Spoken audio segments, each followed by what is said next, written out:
इमरान खान साहब को मनाने के लिए किसने मिन्नतें और तरले किए और खान साहब ने क्या कहा?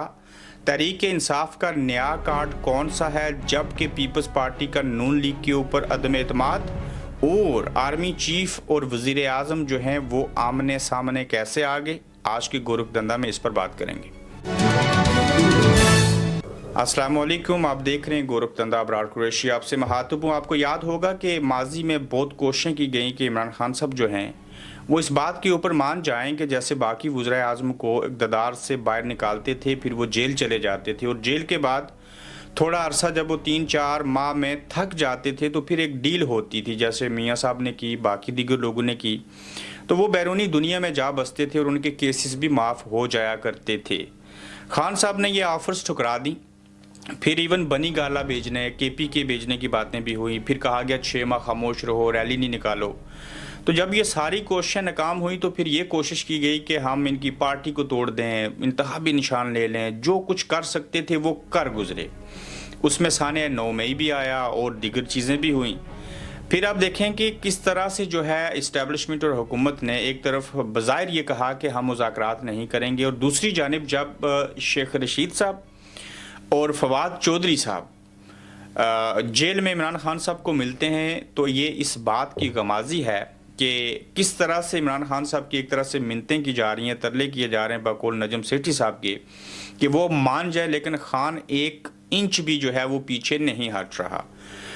जबकि पाकिस्तान तहरीक इंसाफ के अंदर से वो गौर खान हों, उमर अयूब हों और दीगर लोग हों, वो भी ये बात समझते हैं कि खान साहब को बाज़ बातें इस्टेब्लिशमेंट की मान लेनी चाहिए। लेकिन इमरान खान साहब को पता है कि अगर मैं इस्टेब्लिशमेंट के साथ कोई डील करके आऊँगा तो जो आवाम की मेरे साथ हमदर्दियाँ हैं, जो पॉपुलैरिटी है, वो ख़त्म हो जाएगी।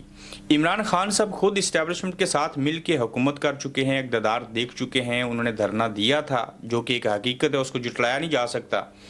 तो अब तारीख का ये वाहिद मोड़ आया कि जिसमें आप देखें कि हुकूमत, इस्टेब्लिशमेंट और दीगर सियासी जमातें 1 दर्जन के करीब एक पेज पे हैं।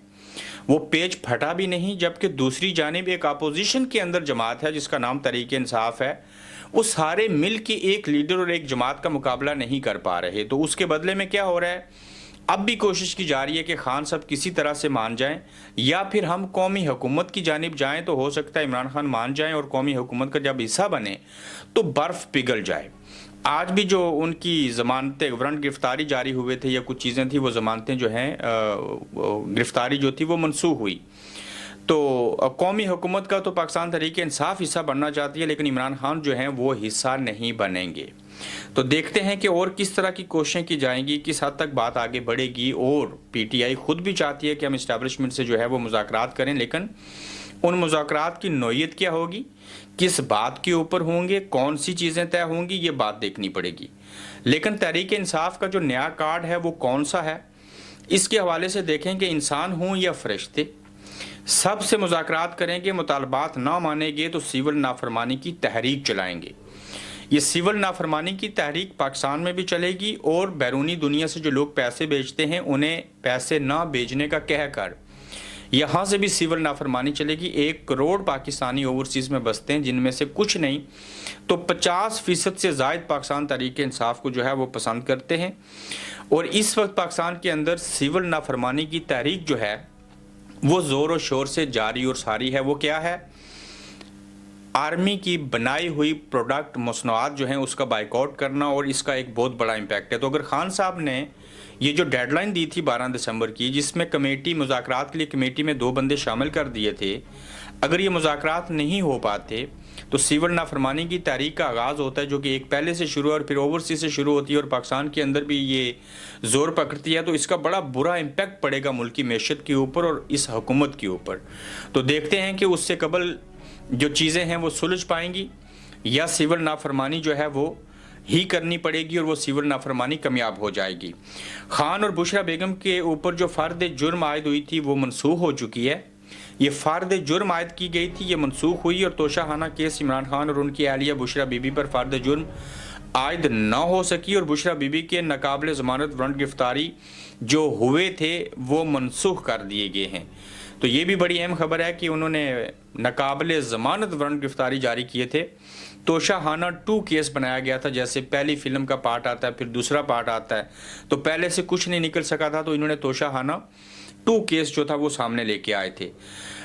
गोली क्यों चलाई, ये जो गूंज है ये अब भी सोशल मीडिया के ऊपर सुनाई दे रही है। और फिर वजारत दाखिला के सामने और एक कमेटी का जब इजलास हुआ तो उसमें जरताज गुल जो हैं उन्होंने इजलास में पूछा कि बताएं गोली किसने चलाई। आपको याद होगा ये स्टोरी, ये बयान, इसके ऊपर तबसरा हमने सबसे पहले किया था कि वज़ीर-ए-आज़म शहबाज शरीफ साहब ने साने डी चौक के बाद उससे दूसरे रोज़ बयान दे के आर्मी चीफ सैयद आसिम मुनीर साहब का शुक्रिया अदा किया था कि हम उनकी हुकूमत बड़ी मशकूर हैं कि उन्होंने साने डी चौक को अच्छे अंदाज में हैंडल किया। और ये दूसरे लफ्ज़ों में ये कह रहे थे कि आर्मी ने रेंजर्स के ज़रिए ही गोलियां चलाई हैं और उन्होंने सारा कुछ किया, हमने ऐसे नहीं किया। तो वजारत दाखिला हमें आगाह करे कि 25 और 26 नवंबर 2024 को इस्लामाबाद में निहत्ते और पुरअमन मुजाहिरीन पर गोली चलाने का हुक्म किसने दिया था। जरताज गुल ने कायमा कमेटी बराए दाखिला के इजलास में सवालात का जवाब मांग लिया। अब इसका जवाब कौन दे, इसका जवाब तो किसी के पास था नहीं, इसका जवाब तो किसी के पास है नहीं। जो जवाब दे हैं वो तो जवाब देना नहीं चाहते, जिनसे पूछा जा रहा है वो तो ताकतवर हैं। लेकिन माजरत ये सबको पता है कि गोली का हुक्म किसने दिया, कौन चलाता है। रियासत, हुकूमत, इदारे जब तक अपने नीचे काम करने वालों को ना कहें वो सिविलियन के ऊपर गोलियां नहीं चलाते। तो गोली किसने चलाई ये पूछा जा रहा है, ये पूछा जाएगा और ये बात सदियों तक नहीं मरेगी। इसके ऊपर कोई फिल्म बनाएगा, इसके ऊपर कोई डॉक्यूमेंट्री बन रही है, इसके ऊपर किताबें लिखी जाएंगी, नॉवल के अंदर इन चीज़ों का जिक्र होगा। पीपल्स पार्टी और नून लीग की राहें जुदा होना शुरू हो चुकी हैं और फिर से वो वक्त आन पहुंचा है कि जब एक दूसरे को ये कहेंगे कि मैं तुम्हारा पेट फाड़ के तुम्हारे पेट के अंदर से पैसे निकाल लूँगा, मैं तुम्हें सड़कों के ऊपर घसीटूँगा। तो इस ज़िमन में बिलावल जितना जल्द वज़ीर-ए-आज़म बन जाएं पाकिस्तान के लिए उतना ही अच्छा है। शर्जील मेमन ऐसा कह रहे हैं। तो अगर बिलावल साहब जितना जल्द वज़ीर-ए-आज़म बन जाएं इतना अच्छा है, तो फिर ये क्यों नहीं कह देते, जिसका मतलब वाज़ेह है कि जितना जल्द वज़ीर-ए-आज़म शहबाज शरीफ साहब को हटा दें इतना ही मुल्क के लिए अच्छा है। लेकिन सच्चाई ये है कि चाहे वज़ीर-ए-आज़म शहबाज शरीफ साहब को हटा लें या बिलावल साहब को वज़ीर-ए-आज़म ले आएँ, ये नहले के ऊपर दहला होगा, इससे फ़ायदा कोई नहीं होना।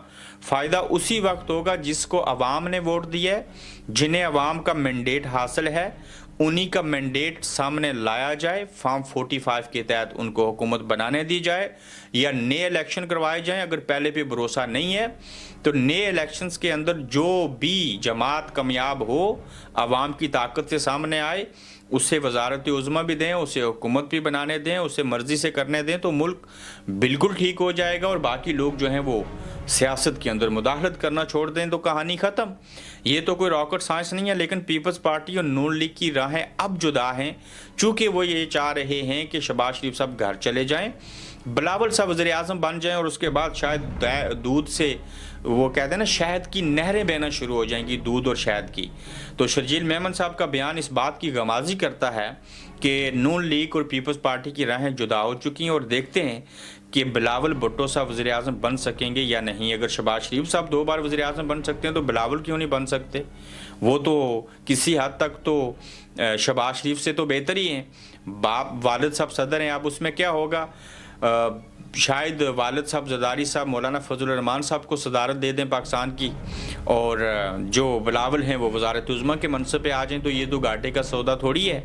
कम उम्र यंग 3 वज़ीर-ए-आज़म पाकिस्तान हाकिम वक्त बन जाएंगे और बस टाइटल साथ लग जाएगा। और ये तो उनको भी इल्म है कि ये बात जो है बेहतरी की तरफ जाने वाली दिखाई नहीं दे रही कि बिलावल साहब के वज़ीर-ए-आज़म बनने से जो है वो मुल्की हालात बेहतर हो जाएंगी। अब तो इमरान खान साहब भी वज़ीर-ए-आज़म बन जाएं तो इतने जल्दी मुल्की हालात जो हैं वो ठीक होने के काबिल दिखाई नहीं दे रहे। आर्मी चीफ और वज़ीर-ए-आज़म कैसे आमने सामने हैं, ये बड़ा अहम नुक्ता है।